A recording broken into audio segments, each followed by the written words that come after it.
Hello guys and welcome back to another of my Johto Solo Runs on the RetroBrown channel. So as you saw with last week, we had a new format for the videos. I'm actually trying out on the Johto versions as well, and that way we can keep improving the channel, keep improving these runs and this playlist and the quality of what we pump out. So because this is the first in this new format of the Johto runs, we're actually going to have to do the wheel at the start of this one. So I'm really hoping we get a good choice from here, because the first 10 of the Johto have all been really hit and miss.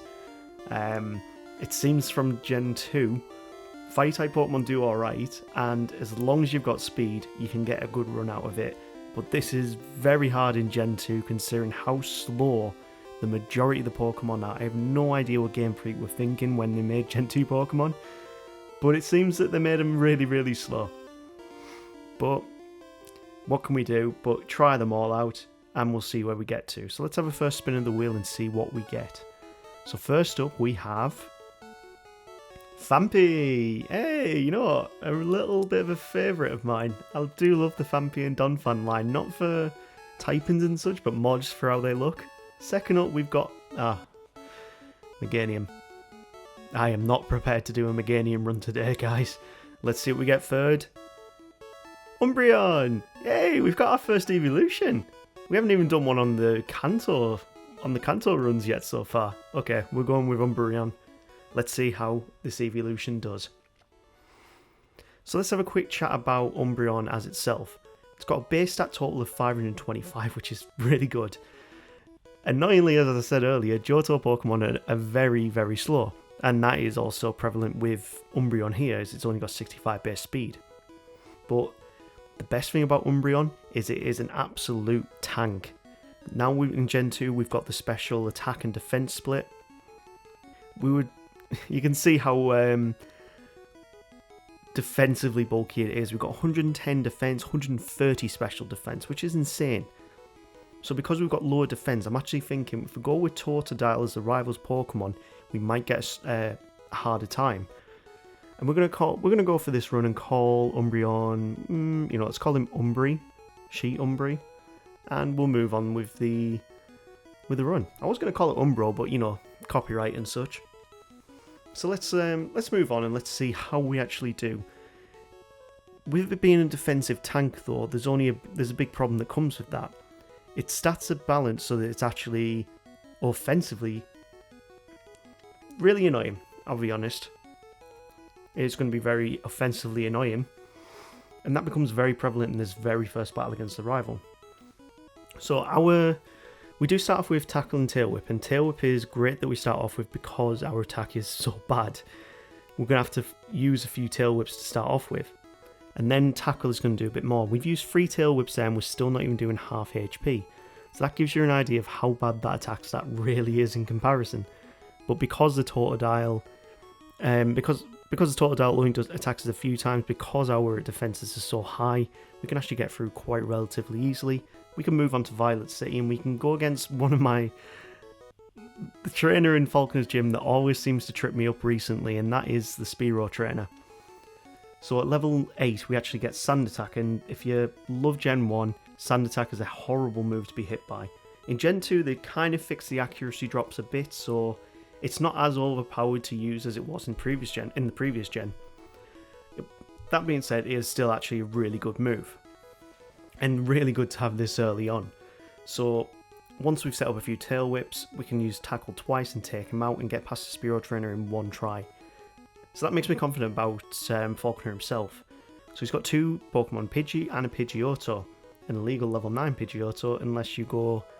I'm pretty sure someone checked that if you go into Kanto, you can actually find level 9 Pidgey, so it technically, in one way, isn't an illegal Pokemon. But we set up a few Tail Whips, we set up a few Sand Attacks, and after that, Tackle is pretty much just going to 2-shot his Pidgey. Pidgeotto is a little bit bulkier, and he does 5 damage each time he attacks, so we need to get those Tail Whips up. We don't have any healing items, because, as you know, in these rules, which are down in the description, I do not use any healing items in battle. That's one of my rules for the solo runs. If you want to refresh yourself with the rules for this channel, just check down in the description, they'll all be there. And now we get down to 3 HP against this Pidgeot. We're not doing very much damage, even though we've got a few tail whips up. But thanks to the sand attacks, we actually managed to hang on with 3 HP, take down the Pidgeot on first try Falconer. So far, this is going really well. With Umbreon being a pure dark type as well, there's only a few places in this entire run that I think we're actually going to struggle. One of them, I think, is going to be Chuck, because he's a fighting type trainer and we're weak to that. I reckon Jasmine's probably going to be a problem, and I reckon Bruno actually might be a problem as well. That being said, we actually do get a decent moveset to work with. Most of them are physical moves, and we could go the Dream Eater route, but we don't actually get a move which puts them to sleep. So it kind of seems a bit nonsensical to even have Dream Eater as a strategy on this. I actually think the moveset to be going with is probably going to be the likes of Feint Attack, Confuse Ray, maybe Moonlight, maybe Iron Tail. Hard hitting moves because we need to do a lot of damage. I think Psychic as well is probably going to be a great move to have. But before we can even get to those moves, we need to get through past Azalea Town. So at level 16 we actually get Pursuit as a move, which means we can kick this Gastly's ass really quickly. The Zubat, it's going to take a few hits with Pursuit, but actually Pursuit is our best move apart from Swift. You can pick up Swift in the cave before Azalea Town. And because it hits every single time, it doesn't matter if we get hit by an accuracy drop. And we've got a hell of a lot of HP now to take on the Croconaw. And it's not doing much damage whatsoever. But this is why Umbreon is fantastic as a wall. We are not doing much damage at all. We're now trying to set up accuracy drops with Mud Slap. And because of that, we can tank enough hits, we can keep reducing their accuracy, and then we can start chipping away at their HP. And this is what's going to, in the end, make the timing on this run a bit longer than you might think. Because we're not dealing much damage out, it means we're taking more turns to hit them, and yeah, battles take longer, so all that time and all of those extra turns are going to add up over the course of the video. But we beat the rival first time in Azalea. We haven't actually lost a fight yet, but that's all going to change with Bugsy. So as well as us being weak to fighting types, we're also super effectively weak to bug type moves. And Bugsy's got a Cypher with Fury Cutter, and it doesn't matter how good our defense is, we could probably tank 1 or 2, but if that Fury Cutter keeps getting up in its accumulation, we're not going to do well, and we're not doing enough damage to take it out. So as you can see here, Fury Cutter's just building up and building up, and I'm thinking, you know, I probably should have started using Mud Slaps earlier. Then I realised Mud Slap doesn't affect Cypher because it's a flying type bug.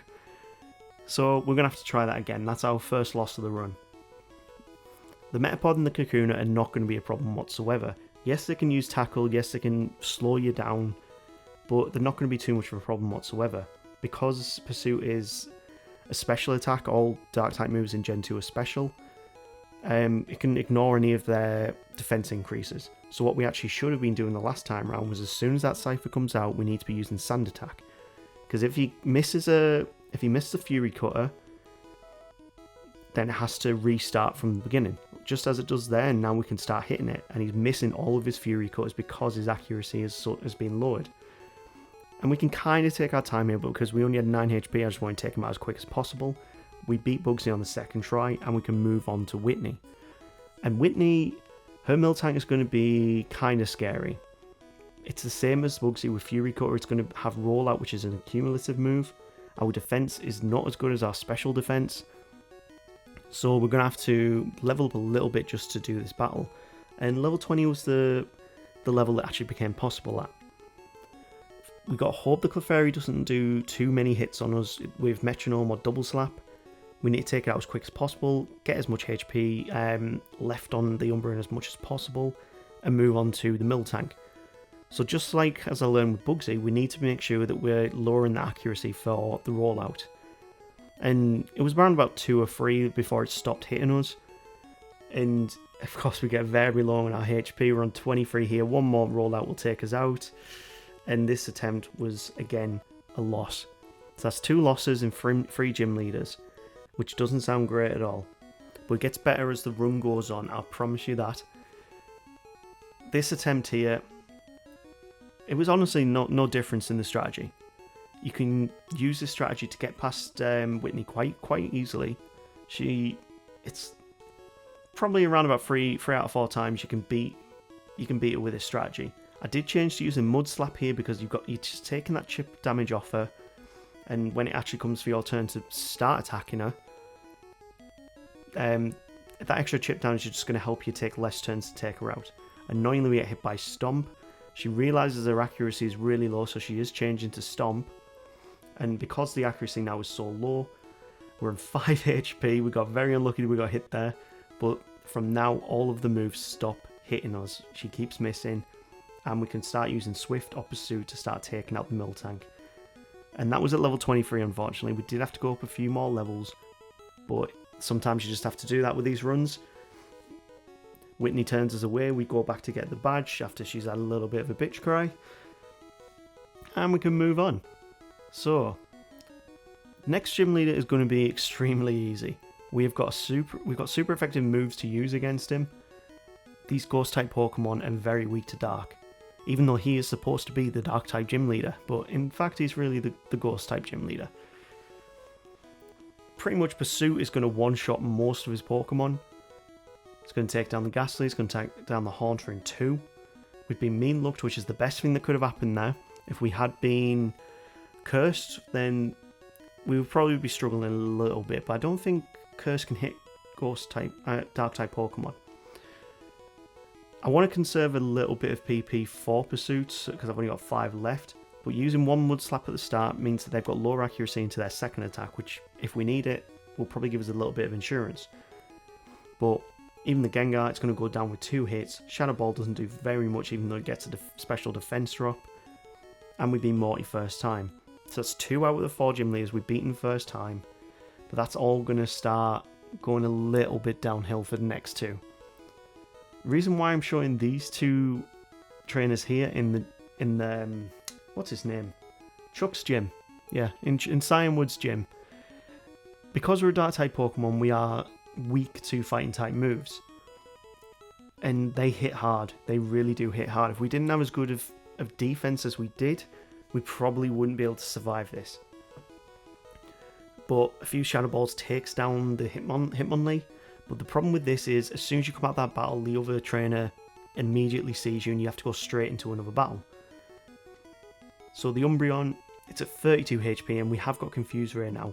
If we didn't have Confuse Ray, we probably would struggle at this point in the game. Confuse Ray is 100% accurate, confuses them. It's a great move to have, especially trying to stall, you're trying to set things up. If they're confused, they can lose their turn, they can hit themselves with confusion. It's a great move to have. I've used it on quite a few Johto runs so far. Probably will use it as much as I can because it does work really well, and if not, use Swagger instead. So going into Chuck, we had a massive type disadvantage here, so we're going to start off with using Confuse Ray, hopefully give ourselves a bit more insurance of getting a few hits in. Shadow Ball is going to be a 3-hit KO, which is not great, but the Primate thankfully doesn't go for too many fighting type attack moves. We're at 67 HP going into the Poliwrath. And this is going to be a problem. If we get hit by one Dynamic Punch, we're going to have a problem here. Thankfully he hits himself with Confusion. We can start with the Shadow Balls. And it's going to be about a 3-hit KO from here just with Shadow Balls. 2 more will do it. And ooh, that was close. Dynamic Punch is a very powerful move, but it only has a 50 base accuracy. So it's 50-50 of whether you're actually going to get hit or not, and that's kind of scary if you know you're weak to that type of mood. So, we actually beat Chuck first time, which I didn't think would actually happen. I tell you we're not going to beat first try, we are not going to beat Jasmine first time, and I will show you that battle right now. Because I actually went to Jasmine first, realised that I was not going to beat her, and then we moved on to do the Rocket Side Quest story and beat Price. Because that seemed like the most logical thing to do, to make sure we weren't blocking ourselves here, we weren't wasting too much time at Jasmine.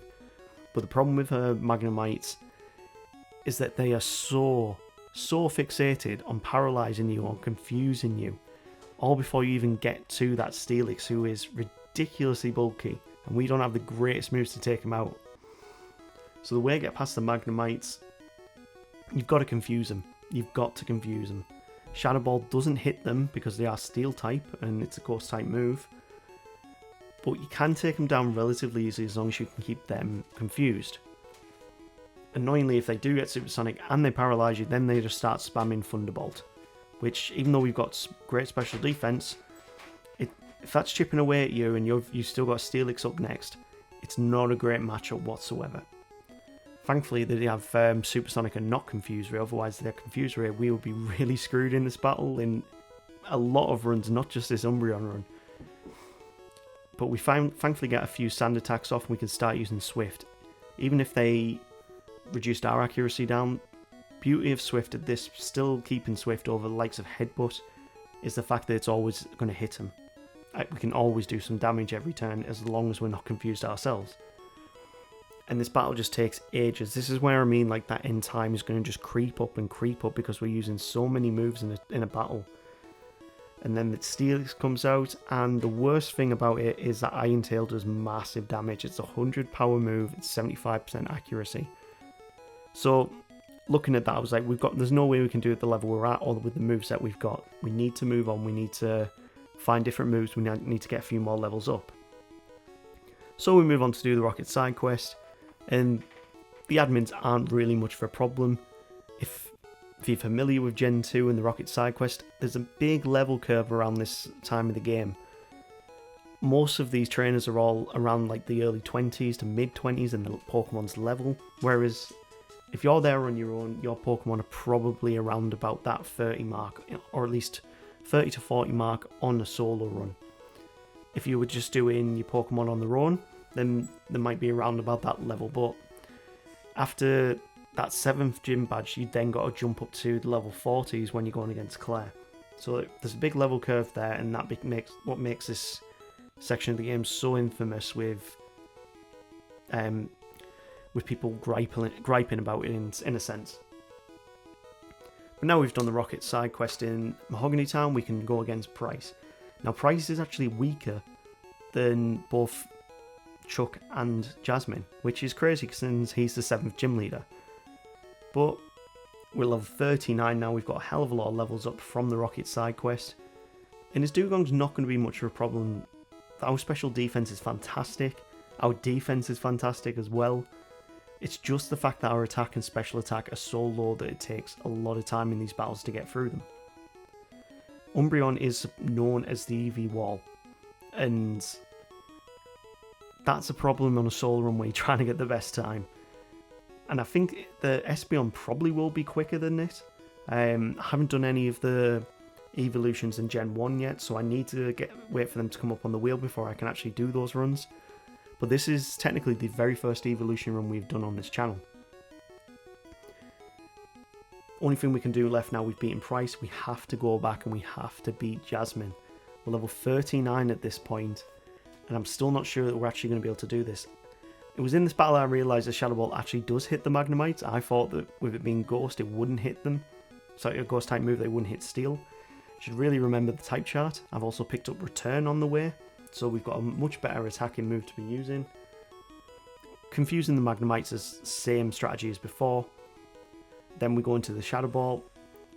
It's hopefully confused itself, but no it doesn't. It paralyzes us, which is not great.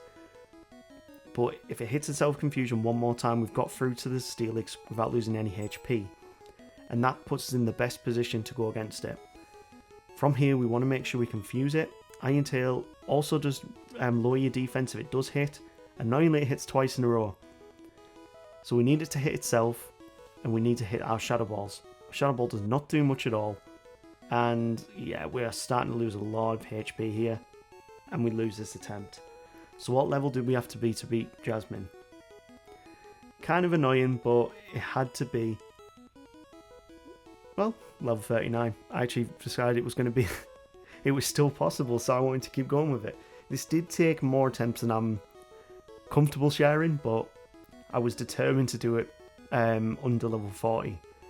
With it being an evolution Pokemon, with it being such a bulky Pokemon, I felt like if we could just get the RNG right, we could do quite well and do it before level 40.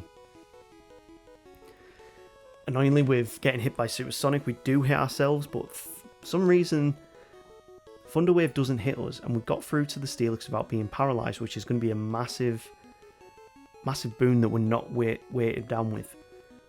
So, none of our moves really do much damage, but the confusion starts working in our favour a bit. Not in that circumstance there, we need to confuse it again. And Iron Tail hits twice. It hasn't reduced our defense though, but what we're actually hoping for with Shadow Ball is those special defense drops, because then, like Feint Attack, are going to start doing more damage. It all came down to this hit here, but of course, Jasmine has to use her Hyper Potion, which is very annoying. So, it's just that back and forth that makes this battle so long. We do hang on with 4 HP after one more Iron Tail, and thankfully, Steelix hits a Self-Confusion, we can take it down the next attempt. That took a lot more tries than I'm willing to tell you about, but it is possible to do this before level 40. And that only leaves a few more things left before we can head off to Elite 4. We need to go and finish off the Rocket side quest, so we're going to go against the rival now. We'll do that quest, and then we'll move on to Claire, beat her ass down, and then we're going to go off to the Elite 4. Because I feel like the Elite 4 is going to be relatively easy for an Umbreon on a solo run. The rival though is a bit annoying. I don't know what it is about the AI in Generation 2, but they absolutely love spamming status effects, and because I can't heal in battle, I can't even heal status effects in battle. It's so annoying.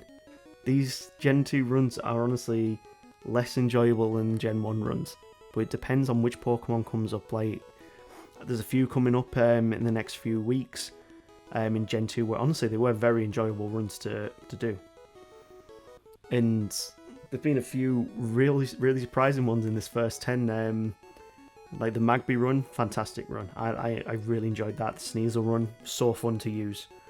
But again, they had decent speed, so there's the difference. Coming back to this rival battle though, because of our bulk, the battles where they've actually got a lot of Pokemon in their party against us are not as difficult to manage when you've got such bulk behind you. The Haunter goes down finally, and we've beaten the rival first time here. Where we can beat the admin up in the, what's it called, the radio tower. Is it the radio tower in Goldenrod? Oh god, I'm going to have to go back and have a look at that. But either way, once we've got return on our moveset, we've actually gone and got a few vitamins as well after this bit. We've really increased our attack.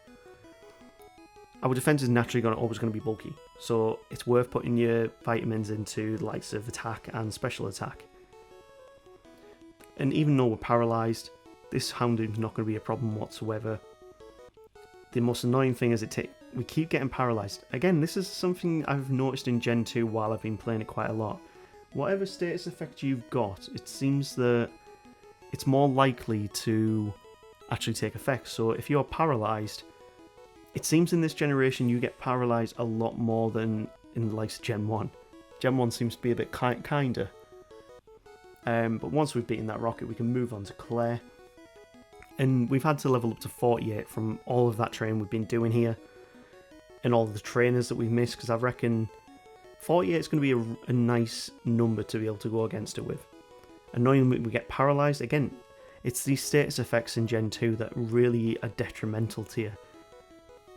Return is going to be a fantastic move, but every single one of her Dragonairs has got a paralysing move, whether it be Dragon Breath or Thunder Wave.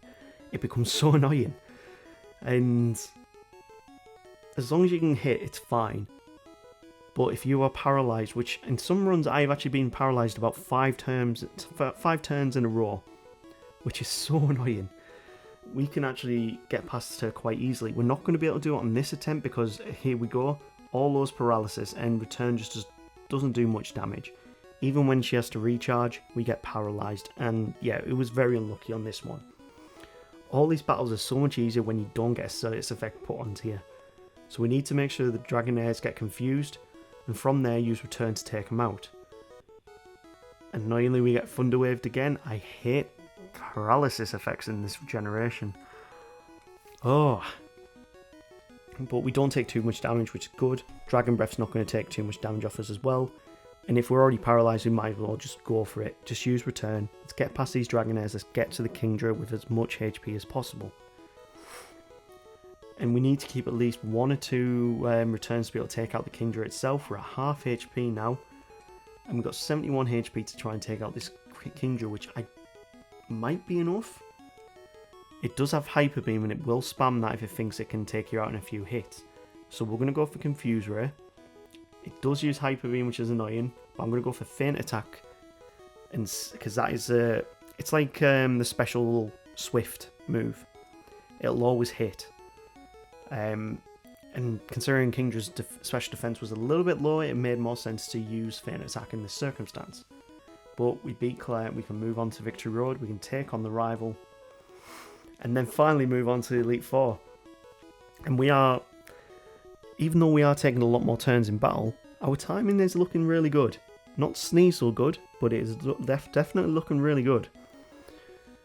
We might be able to beat the Elite Four here in sub 5 hours at least. If we can do it in even less, perfect. I want to see that. But from the amount of turns it takes, it does just creep up in the amount of time that each battle does take. The rival in Victory Road is honestly not much of a problem whatsoever. Again, we get paralysed, and that becomes so annoying. It means that every other Pokemon is now going to outspeed us because we're not the speediest evolution as well. But we take out the Magneton. We've got 3 Pokemon left, about 2/3 of our HP. Slash won't do that much on us, but Feint Attack will do quite a bit on Feraligatr. It's going to be a 3-hit KO, and we have learnt the move Moonlight. So if we do get low in HP, we can recover a little bit of HP. Kadabra is very weak to Dark-type moves, so we're going to use that, and it takes it out in 1. Last up is the Haunter. Again, it's weak to Dark-type moves. We do get confused, and we do hit ourselves in confusion. And then he uses Curse. So now we're against the clock with him out of turns, but we take him out on the next Feint Attack. Perfect. First time victory. We can move on to Will in the Elite Four. So, Will is a Psychic-type trainer, so this is going to be a very easy matchup for us. Dark-type is super effective against Psychic. It's one of the reasons why it was brought in Gen 2 was to balance out the absolute overpoweredness of Psychic-type Pokemon. Because in Gen 1, they are the most overpowered. 2 Feint Attacks is enough to take down the Exeggutor. We're 12 levels above most of the Pokemon now. Jinx. It's not too bulky, but it will tank a Feint Attack. And pretty much, we're not going to lose too much HP in this entire battle. I don't think Will was ever going to be a problem for an Umbreon. We could have done this at a much lower level. I think Koga is definitely going to be much more annoying, and Bruno definitely. Karen, maybe not so much. And Lance is always a bit of a toss-up whether he's actually going to be tough or not. Annoyingly, we got confused by the Xatu. We've only got a few hits left to take, and we take it down. And last up is Slowbro. So as long as we can take it out in 2 hits, this should be... 1 hit. 1 hit on the Slowbro. I'll take that any day. We've beaten Will. Let's move on to Bruno. Not Bruno, Koga. He's the second. I always forget that Koga is an Elite Four member in Gen 2. Because... for me, he's a very unmemorable gym leader in Gen 1. He's very easy in my eyes. So, we've taken out his first Pokemon quite easily. Venomoth's going to go down with 2 hits, but we do get confused, which is not great. Return is going to take him out in 2. And next to the Fortress. We actually don't have a good counter for this Fortress. What we need to do is confuse it and hope that it hits itself confusion. If he uses Spikes, fair enough. We're not changing Pokemon out. We don't have to worry about Spikes. And Feint Attack's probably going to be the best move we can use here. We need to keep it confused and just chip away at it with Feint Attack. The worst thing it can do is use Explosion, because that's big damage. And also the worst thing it could do is they're going to use a Potion maybe. We don't in this circumstance. Sometimes Koga does use a Potion in this battle, and we can move on to the Muck. So Return's going to be the best move to use here, even if it uses Acid Armor. So I'm going to switch to Feint Attack now. We take it down in 3, and we are poisoned, so we're against the clock now going against this Crobat. Crobat is an annoying Pokemon to go against. It uses Double Team. It's very fast. but we do have Moonlight if we need to recover any HP. Annoyingly, he uses a full restore. I don't know whether we should just go for it. We're at 49 HP. I'm going to go for the Moonlight. We have been toxic, so that actually means that it's going to do more and more damage every turn. I mean, as long as we don't get hit here, we... Toxic takes us out. If we hadn't been toxic there, we would have won that first time, which is annoying. So let's go again. Same level, same moveset. We can do this at this level. And for some reason we missed 2 returns in a row, but we take out the Ariados. Next up's Venomoth. It's going to be another 2-shot and we get confused. This is what I mean about the status effects as well. Every time that, like, Supersonic has got 55 accuracy, and yet for some reason on this run, every single Supersonic hit us. And that's so annoying. It's really annoying. All the status effects in Gen 2 are way too overpowered in my eyes. They're not overpowered when you use them, but they are when the opponents use them. That might just be me griping a bit, because I got paralysed, confused, poisoned so many times on this run, it really did my head in. The Muck went for Minimise, but Feint Attack hits regardless of accuracy, so it was the right move to make there. Crobat comes out. We're going to go Feint Attack. It's going to take 3 hits to take him out here. And as long as we don't recover, we win. That's Koga down, that's 2 of the Elite 4. We've got Bruno next, which is the one I'm actually the most scared of. Dark-type put him on a very weak 2 fighting type moves. So if we get hit by Machamp's Cross Chop, we might not even survive that regardless of our defense. So he always starts off with his Hitmontop, who either starts off using Dig or he starts off using Protect. So in this circumstance he used Protect and then he used Dig. So I'm thinking here, what should I actually use? And I just had to waste a turn there. I'm going to go Feint Attack, and it was the wrong move to make. Dark type moves are not super effective or even neutral against fighting types, so we haven't lost too much HP, but it was the wrong play to make. We should have been using Return. Hitmonlee goes down to 1 return. Does Hitmonchan go down to 1 as well? They both aren't very good on defense. Mach Punch is always a problem because it will always hit first, and we've lost a lot of HP there. So we got 109 HP going into the Machamp. This is not looking good. We need the confusion to work. It doesn't. And we just hang on. But I don't think another Cross Chop is going to help us. We need to use Moonlight a couple more times, get our HP back up. But Cross Chop hits again. And we're back where we started. If he's out of confusion, yeah, we're not going to win this one. So I was actually at a bit of a loss of what to do here. The level wise, I feel like we were doing fine. I didn't want to get up any more levels and waste some more time. So what we actually wanted was to confuse that Hitmontop to start off with. If he's underground and he's confused and hits himself with confusion, he just comes straight back up. So it worked perfectly for us. I misclicked there. I should have just went for Return. And I should have really used this opportunity to use Moonlight. But we managed to get through the Hitmontop without much problem whatsoever. The Hitmonlee we know goes down to 1 return. I do confuse it here. And it hits itself confusion. Because I wanted to save the amount of returns that I was using. Next up to Hitmonchan, the one that tore us down a little bit last time. It's going to use Mach Punch. We're going to go for Confuse Ray. And then now we're going to go for Return. If it hits itself confusion, perfect. 1 return should be enough to take it out. Oh, it's not. Please hit yourself. Yes, there we go. So we've got more HP going into this Machamp now. We really need the confusion to work out on our side here. It does on this first hit, so we can start using Return. It's going to take 1 more return. Yes, we've beat the Machamp. Oh, and he uses Mach Potion as well. That's so annoying. Thankfully, it wasn't a full restore, so he is still confused. Uses Foresight of all things. And then we're into the Onix, which is going to go down to Feint Attacks. So 2 Feint Attacks should be more than enough, but we get a critical hit and take down the Onix.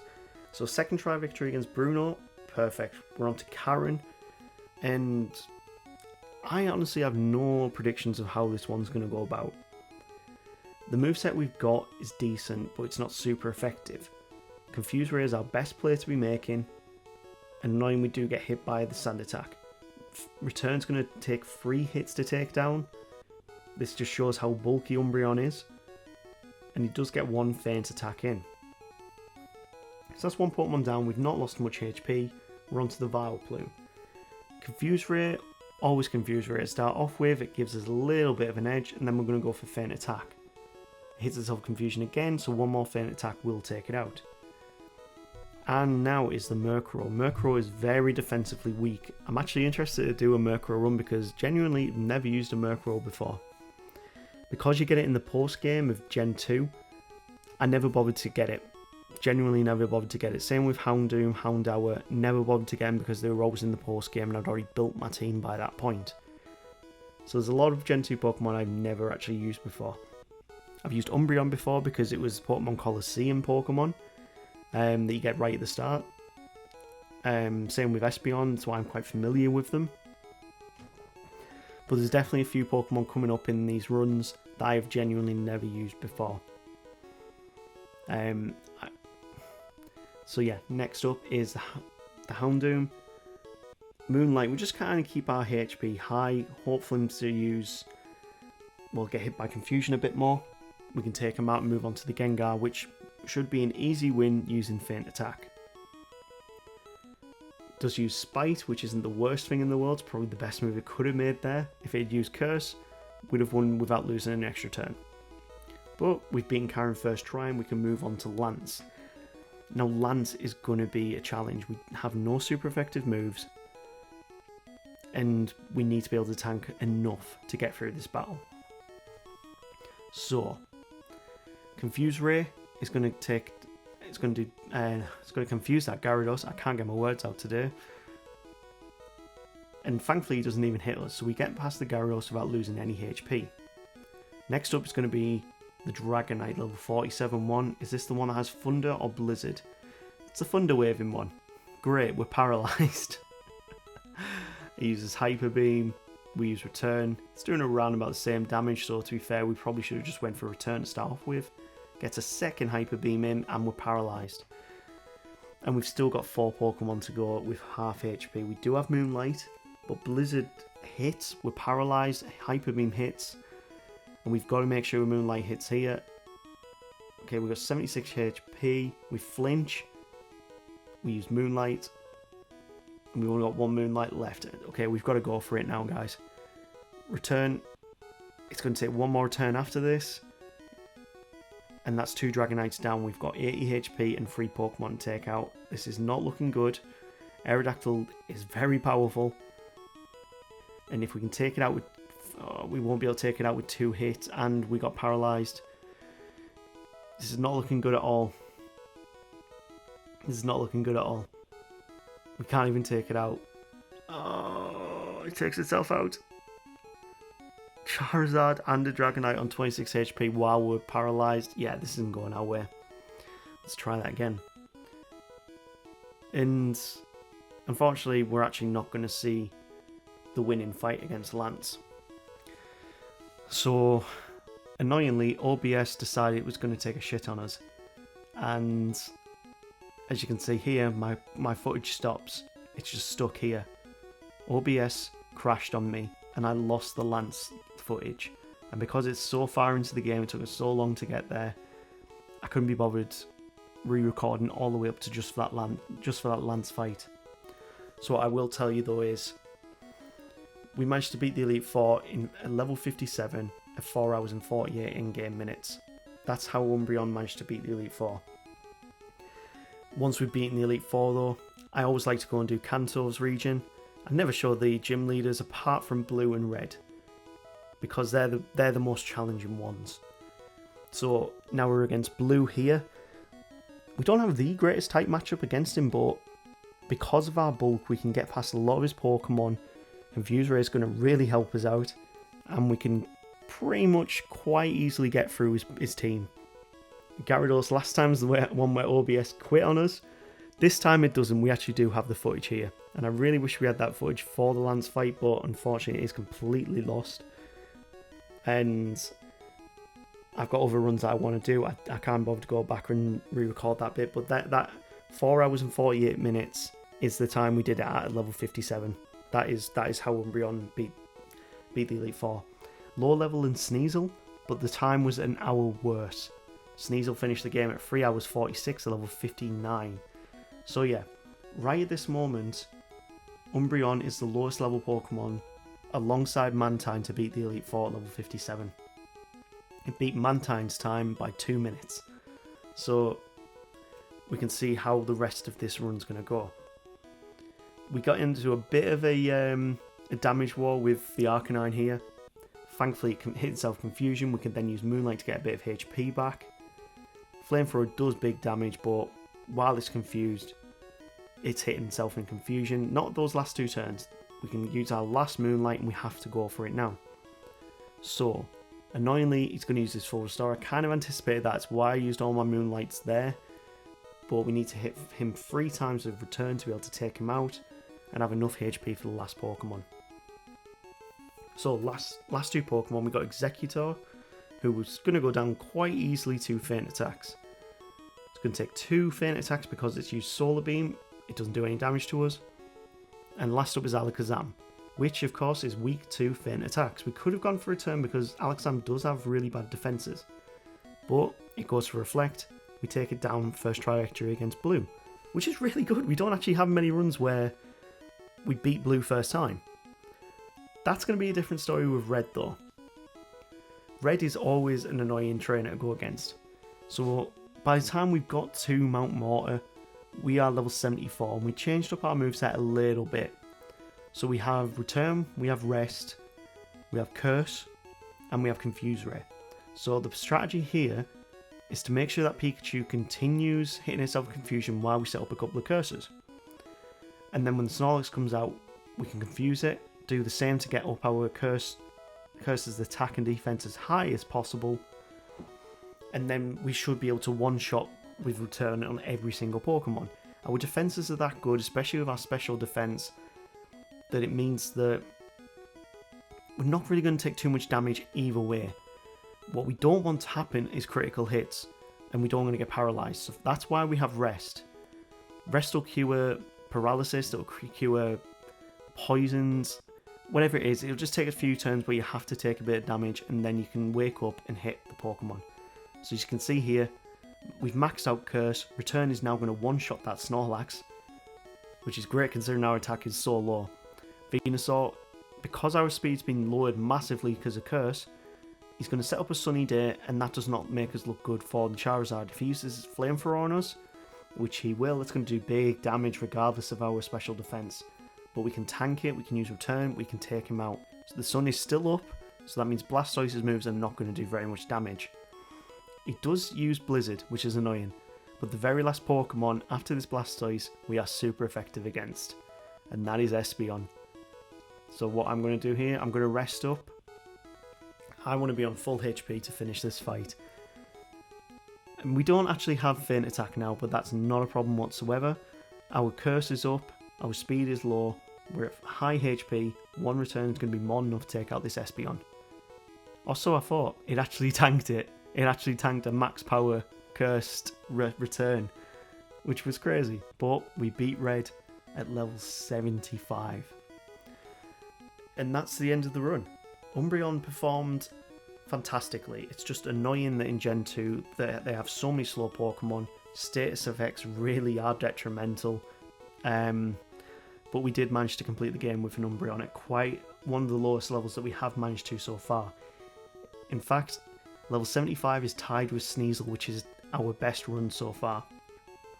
This is the moveset we completed it with, but what time did we finish at?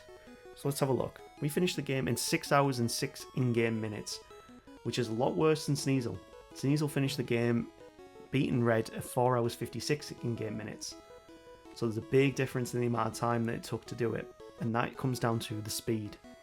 But that's the end of the video, and as I said right at the beginning, now we've changed up the format of how we do this. We're going to choose the Pokemon for the next video right now. So let's spin the first spin the wheel. First up is, oh for God's sake. Oh, I think we've already chosen next week's video. Second's Jumpluff. Third is Torkotic. No. It's going to be Smeagol. This is going to be a very hard run. Anyway, guys, smash that subscribe button, you legends, and we'll see you on the next video.